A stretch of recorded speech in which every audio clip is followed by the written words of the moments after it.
ಇಲ್ಲ ನಮ್ ಕೆಲಸ ಮಾಡ್ತಾ ಇರ್ತೀವಿ, ಎಷ್ಟೇ ಬಿಸಿಲಿದ್ರು ಮಾಡ್ತೀವಿ, ನಮ್ ಕಷ್ಟ ಎಷ್ಟು ಅಂತ ಹೇಳಕ್ಕಾಗಲ್ಲ. But at the end of the day ನಮ್ಗೆ ರಿಸಲ್ಟ್ ಸಿಗುತ್ತಲ್ಲ, ಅದೆಲ್ಲ ನಮ್ ಆಗ್ತದೆ. ಕರೆಕ್ಟಾ? ಅದಕ್ಕೋಸ್ಕರನೇ Guinness record is not A easy thing. ನೀವು ಆ ಸರ್ಟಿಫಿಕೇಟ್ ಯಾವಾಗ್ಲೂ ಬ್ಯಾಗ್ ಅಲ್ಲಿ ಇಟ್ಕೊಂಡಿದ್ರೆ, ನಾವು ಇಂಡಿವಿಜುವಲ್ ಆಗಿ ಗಿನ್ನೆಸ್ ರೆಕಾರ್ಡ್ ಮಾಡ್ಬೇಕಂದ್ರೆ ಇಟ್ಸ್ ಹೈಲಿ ಡಿಫಿಕಲ್ಟ್ ಅಥವಾ ಮಾಡಕ್ಕೆ ಆಗಲ್ಲ ಅನ್ಬೋದು. ನಮ್ಮ ಆರ್ಗನೈಸೇಷನ್ ಮಾಡಿದ್ರೆ ನಮ್ಮ ಮೂಲಕ ಅಂದ್ರೆ it's A pride for us.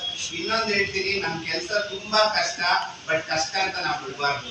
Because Ratan Tata ಏನ್ ಹೇಳ್ತಾರೆ, ನೀವೇ ಡ್ಯಾಮೇಜ್ ಮಾಡ್ಕೊಂಡ್ಬಿಟ್ರೆ ಔಟ್ಸೈಡ್ ಇಂದ ನಿಮ್ಗೆ ಯಾರು ಮಾಡಕ್ಕಾಗಲ್ಲ. ಏನೇ ಬೈಲಿ, ನೋ ಬಡಿ can destroy iron but it own Rust can ಅಂತ ಅಲ್ವಾ? ಅದಕ್ಕೋಸ್ಕರ ಫೇಲ್ ಅನ್ನೋದು ಕಂಪಲ್ಸರಿ ನಮ್ಮ ಫೀಲ್ಡ್ ಅಲ್ಲಿ. ನೀವು 29 ದಿನ ಫೇಲ್ ಆಗಿ 30 ದಿನ ಸಕ್ಸಸ್ ಆಗಿ ನೀವೇ ಕಿಂಗು. ಕರೆಕ್ಟಾ? ಅದಕ್ಕೋಸ್ಕರ ಕಷ್ಟ ಇದೆ ನಮ್ಮ ಫೀಲ್ಡ್ ಅಲ್ಲಿ. ಆ ಕಷ್ಟನ ಇಷ್ಟಪಟ್ಟು ಮಾಡೋಣ. Definitely we can achieve anything in our life. ನೋಡಿ, ಎಲ್ಲೇ ಸ್ಟಾರ್ ವಾಯ್ಸ್ ಕಟ್ತಾರಲ್ಲ, ಅವನ್ನೆಲ್ಲ ನೀವು ಮೀರಿಸಬಹುದು. ಯಾಕಂದ್ರೆ 3 ಥಿಂಗ್ ನೀವು ಕರೆಕ್ಟ್ ಆಗಿ ನೋಡ್ಕೊಬೇಕು. ಫಸ್ಟ್ ನಿಮ್ಗೆ ನಾಲೆಡ್ಜ್ ಇರ್ಬೇಕು.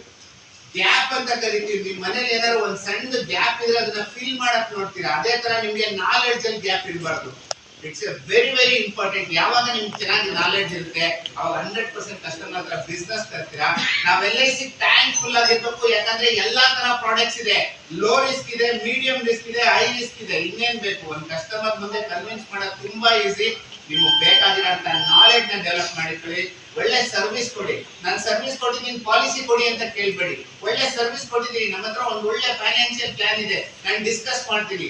ಅವ್ರೇನಾದ್ರು ಆಗಲ್ಲ ಅಂದ್ರೆ ಅವ್ರ ಫ್ಯಾಮಿಲಿ ಯಾವ್ದಾದ್ರು ಸಜೆಸ್ಟ್ ಮಾಡಿ.